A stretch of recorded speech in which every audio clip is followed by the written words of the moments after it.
ఆ రెండు పార్టీల్లో జూబ్లీహిల్స్ అభ్యర్థి ఎంపిక ప్రక్రియ క్లైమాక్స్ కు చేరింది.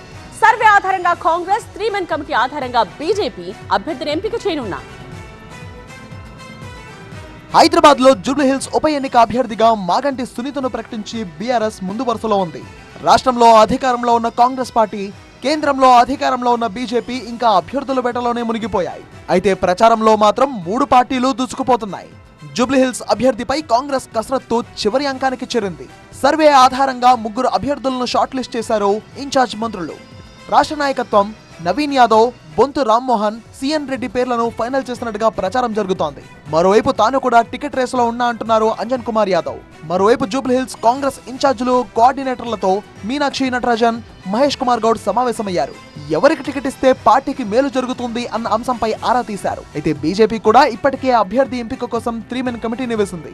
ఈ కమిటీ జూబ్లీహిల్స్ నేతల అభిప్రాయాలను సేకరించింది. టికెట్ రేసులో లంకల దీపక్ రెడ్డి పేరు బలంగా వినిపిస్తోంది. కీర్తిరెడ్డి, ఆకుల విజయ, వీరపనేని పద్మ కూడా టికెట్ ఆశిస్తున్నారు.